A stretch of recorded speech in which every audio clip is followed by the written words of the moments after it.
प्रणाम। मैं भारत हूँ। मुझे वेदों की ऋचाओं ने जन्मा है। मेरे परिचय के लिए इतना ही पर्याप्त है कि अमृत स्वरूपा गंगा मेरी माँ है। मैं भारत हूँ। मैं ऋषियों के आश्रम में पला हूँ। युग पुरुषों की उंगली थाम कर चला हूँ और संघर्षों की प्रचंड अग्नि में जला हूँ। मेरे इतिहास का पहला पन्ना तब लिखा गया जब मनुष्य ने समय को दिन और तारीखों में बांटना नहीं सीखा था। 10,000 साल पहले मेरा खाका बनना शुरू हुआ, लेकिन इतना पुराना इतिहास सिद्ध करने के लिए आज मेरे पास साक्षी नहीं है। लोग सवाल उठाते हैं कि सिंधु घाटी सभ्यता को तो सिर्फ 3,400 साल ही हुए हैं, फिर मैं 10,000 वर्षों का दावा क्यों करता हूँ? मैं क्या उत्तर दूँ इन इतिहासकारों को जो ईंट पत्थरों की गवाही के बिना गूंगे हो जाते हैं?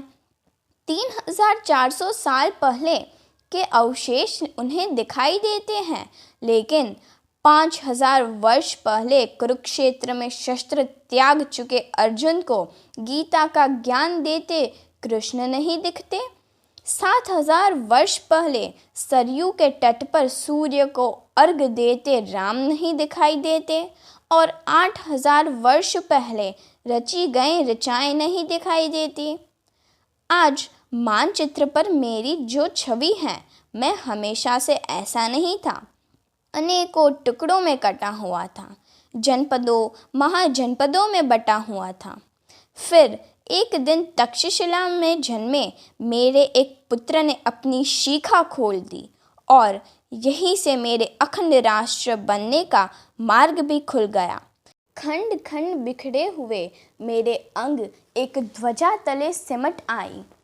आज की भौगोलिक भाषा में कहूँ तो चाणक्य और चंद्रगुप्त ने मुझे बिहार से बलूचिस्तान और कश्मीर से कंधारी तक फैला दिया। मैं अपनी भुजाओं का बिस्तर देखकर प्रसन्न था, लेकिन अशोक की वीरता अपने दादा चंद्रगुप्त के साम्राज्य को और आगे बढ़ाने के लिए प्रतिज्ञाबद्ध थी। अशोक ने मेरी सीमाएं तक्षशिला से ईरान तक खींच दी। मेरा बिस्तर पूरे विश्व को अचंभित कर रहा था, भौगोलिक और आध्यात्मिक दोनों रूपों में। एक तरफ मेरे हाथों में चमकती हुई तलवारें लहरा रही थी, तो दूसरी ओर मेरे गले से बुद्ध और महावीर की वाणी गूंज रही थी। सदियां बीतती रही। मैं समय के धरातल पर कभी दौड़ा, कभी चला, कभी घुटनों के बल रेंगा, लेकिन रुका कभी नहीं। मुझे कृष्ण के वचन हमेशा याद रहे। कृतं में दक्षिणे हस्ते जयो में स्वयं आहितः।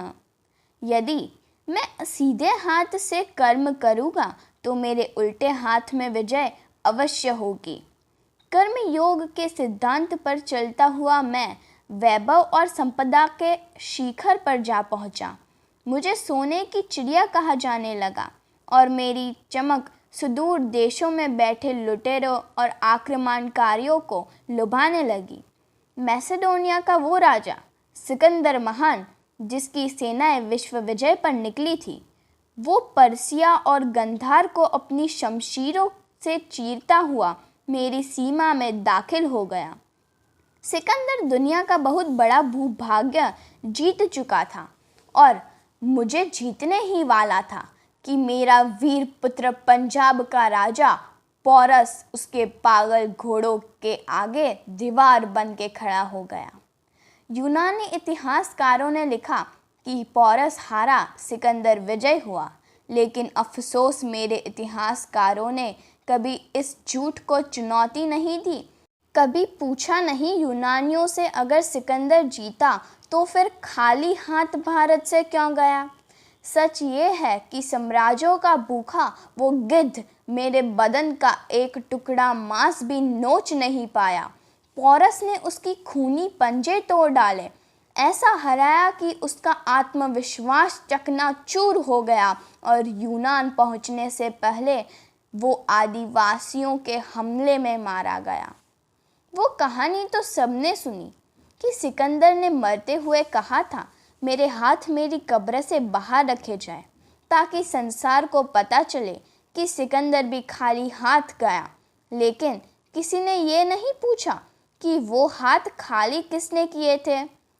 मैंने किए थे, मेरे पौरस ने किए थे। पर सिकंदर आखिरी नहीं था।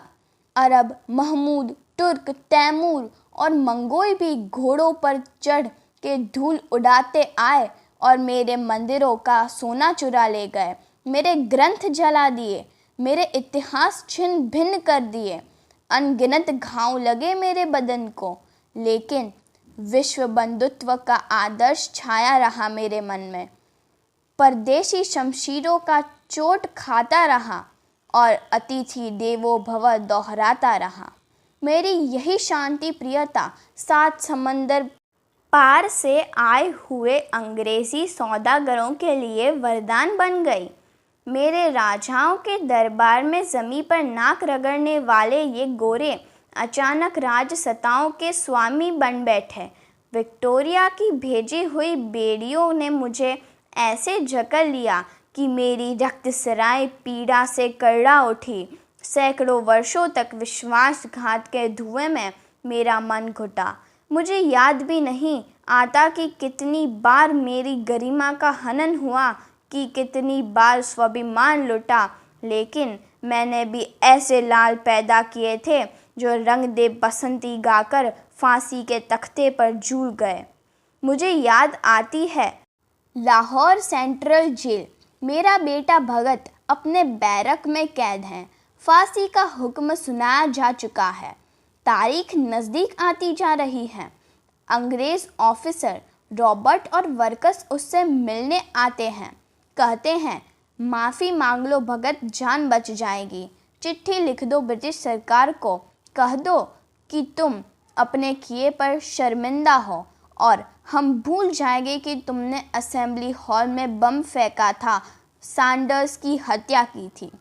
भगत ने रॉबर्ट और वर्कस की बात मान चिट्ठी तो लिखी। क्या लिखा था उस चिट्ठी में?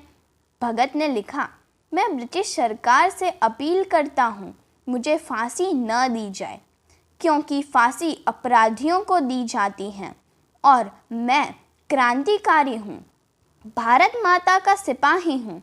मुझे भरे चौराहे पर गोली मार दी जाए। ये युद्ध का विधान है कि गोली से मरने में सिपाही की शान है। बेगैरत अंग्रेज सरकार एक देशभक्त की जरा सी ख्वाहिश भी पूरी नहीं कर पाई। पहुंचा दिया मेरे भगत को फांसी के तख्ते तक। और भगत, मेरा भगत, उसने सोचा, मुझे तो वीर गति चाहिए, गोली नहीं तो फांसी ही सही। भगत फांसी का फंदा ऐसी दीवानगी से चूमने लगा जैसे मेहंदी से सजे हुए अपनी दुल्हन के हाथ चूम रहा हो। ए दुल्हन, राख बन में सतलज नदी में बह गया, पूछ मत तेरी जुदाई दिल पर कैसे सह गया। शहादत की खुशी है पर जाते जाते दुख भी है, हाय आज़ादी तेरा घूंघट उठाना रह गया। ये था मेरा वीर बेटा भगत। और मेरी बेटी जो दूध मुहा बच्चे के पीठ पर बांधकर अंग्रेज़ों से जा भिड़ी और उनकी लाल वर्दियों के धागे खोल दिए, लक्ष्मीबाई। मेरा एक और बेटा अल्फर्ट पार्क में एक पिस्तौल लिए अनगिनत अंग्रेज़ी रैफालों से लड़ गया और जब पिस्तौल में आखिरी गोली बची तो वंदे मातरम बोल के मेरे चरणों में भेंट गया। 25 वर्ष की भरी जवानी में आज़ाद मुझे छोड़ गया।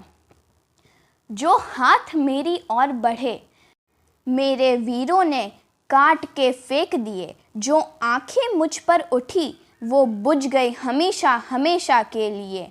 मैं भारत हूँ, बलिदानियों के रक्त से भीगी हुई मेरी बादियाँ हैं। मेरे माथे पर स्वतंत्रता का 77वां सूर्य चमकने वाला है, क्योंकि मेरे सीने में शहीदों की समाधियाँ हैं। मैं भारत हूँ। मेरी मिस इंडिया जिया ज़ाला चैनल की ओर से आप सबको स्वतंत्रता दिवस की हार्दिक शुभकामनाएं। जय हिंद, जय भारत।